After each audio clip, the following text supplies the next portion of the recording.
When people find out that I've been studying over 40 languages while living and traveling around the globe for more than 5 decades, yes, I'm 69 and I left the United States at age 18. They almost always ask, so which language should I learn? And here's the surprising truth. Choosing the wrong language makes people quit, but choosing the right one, the one that truly fits your life, can change your entire future.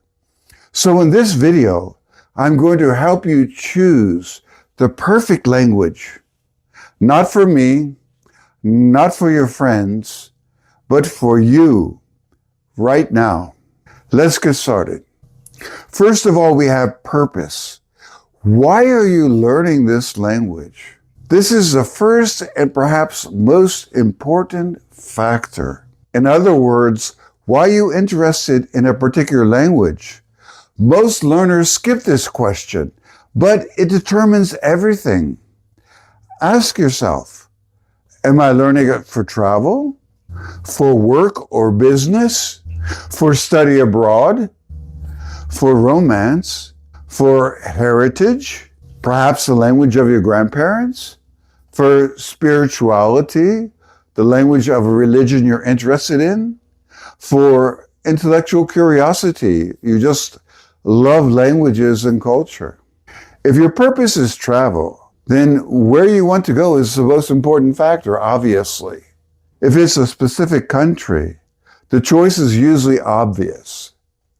Even in countries with multiple languages, there's often a lingua franca, a language used by everybody to communicate across ethnic groups of diverse languages.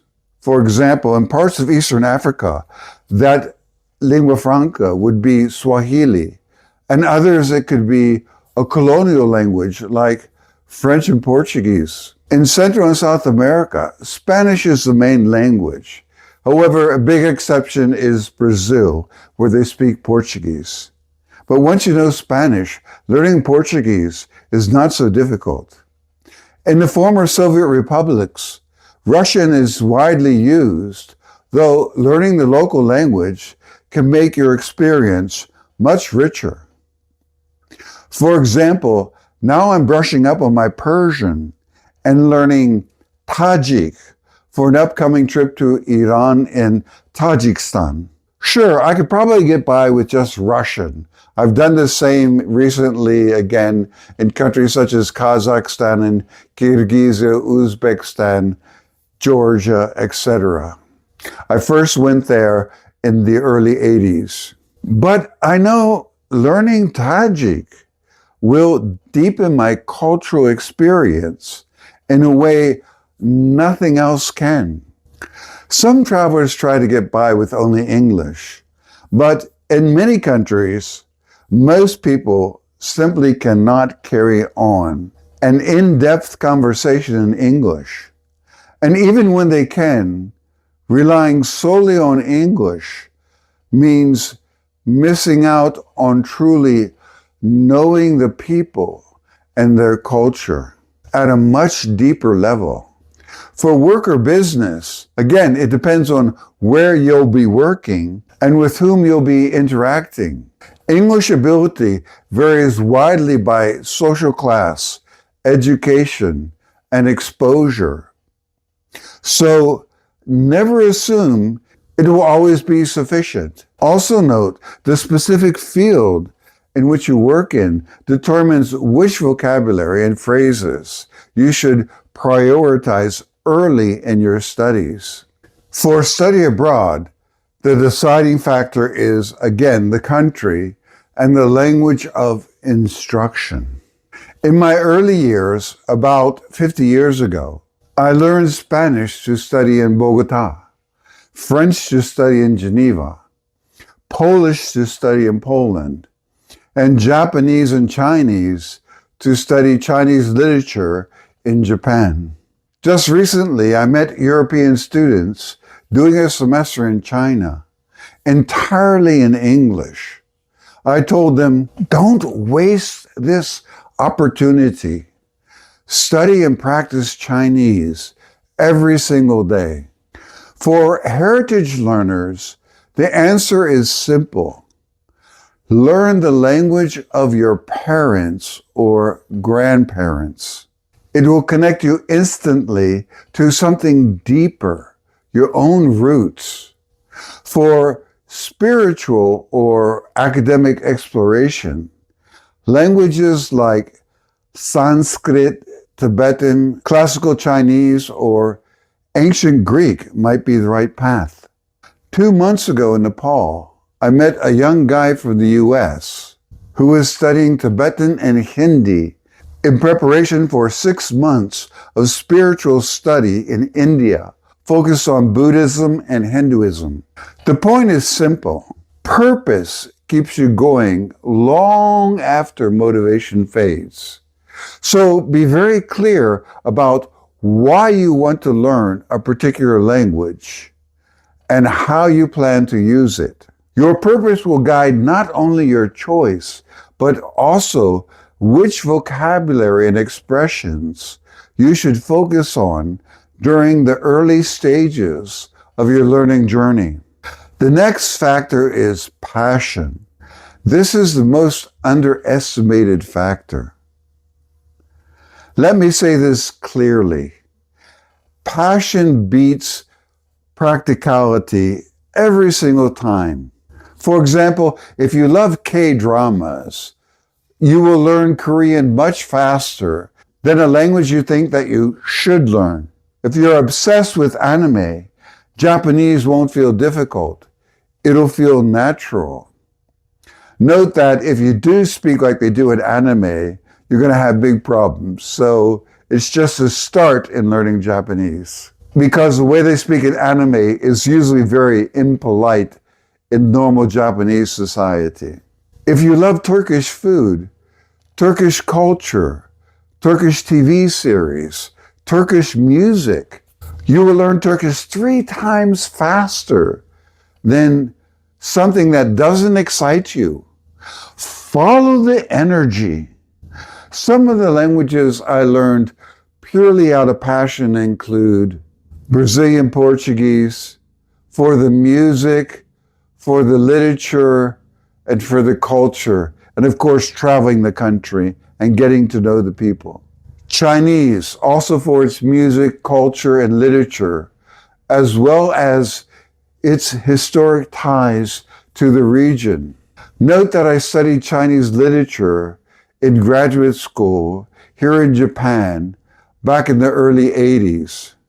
Learning Chinese helped me deepen my knowledge of Japanese, Korean, and Vietnamese, languages that use Chinese characters during their history and have been greatly influenced by Chinese culture. I made a video about this subject. Another is Nepali, for its unique pop and rap music and for getting to know the people and learning local languages while trekking in the Himalayas. Though these were, in a sense, practical choices for me at that time, they were also emotional choices. And emotional choices give you momentum. If a language makes your heart beat a little faster, that's the right direction. Okay, then we have practicality. So what can knowing the language do for you? What doors does it open? Some languages simply have more utility in the world as a whole. Among the big global ones are English, Spanish, French, Arabic, and Mandarin per se. But of course, that depends where you'll be spending your life. But here's where most people go wrong. Just because a language is useful doesn't mean it's easy for you to learn. Japanese is a good example. It is incredibly useful if you plan to be in this part of the world, but it requires long-term commitment. For me, though living in Japan for 45 years and eventually becoming a Japanese citizen made learning the Japanese language well absolutely essential. And honestly, learning Japanese opened more doors than almost anything else in my life. Friendships, career opportunities. I worked for 2 U.S. multinationals covering Japan. Research. My PhD focused on Japanese subsidiaries across Asia. I spent 33 years as a professor of cross-cultural management in Japan, teaching in Japanese and even in Chinese and Thai as an adjunct professor. All of that came from one decision: learning Japanese. So practicality matters, but it's not the whole picture. Then we have difficulty versus reward. Some people want an easy learn. Some people are willing to climb that mountain. Languages like Indonesian, Spanish, and Norwegian give you fast progress and early confidence. Languages like Arabic, Mandarin, and Korean demand more time, but pay off tremendously. And then there are the truly rare languages.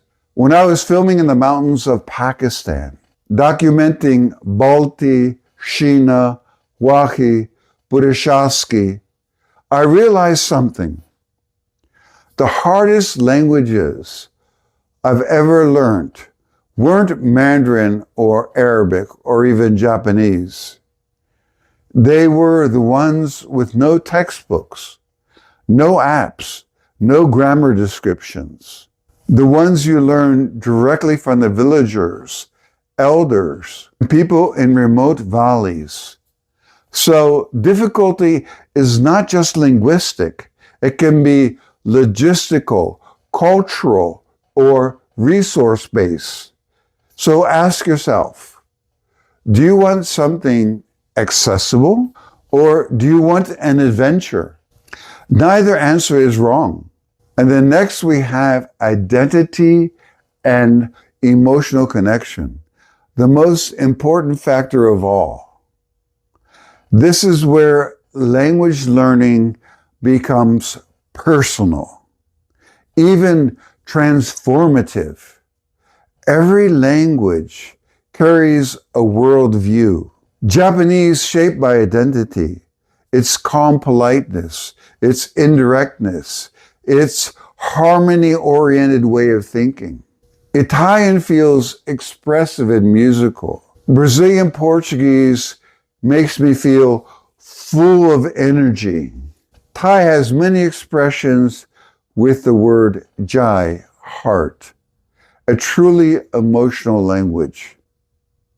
Nepali reflects warmness, kindness, and community. And then there's Balti, a Tibetan language hidden in Pakistan, which connected me to an incredible people living in dramatic landscapes high in the Karakoram. The right language doesn't just teach you new words. It teaches you a new way of being. Which language makes you feel like a version of you want to grow into?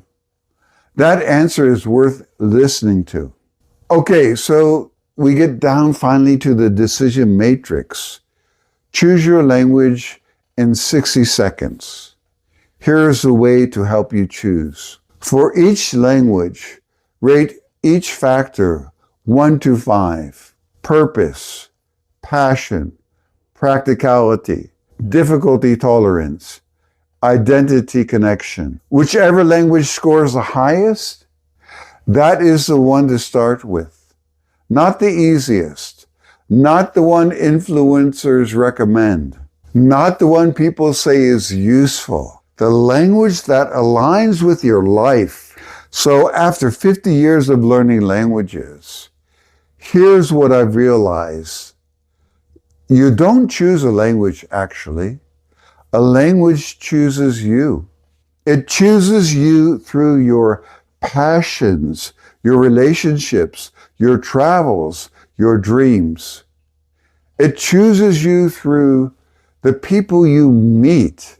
and the person you want to become. So start with the language that excites you, the one that scares you a little, the one that opens a new door in your life. Tell me in the comments which language is calling you right now. Thank you for listening, and see you in the next video.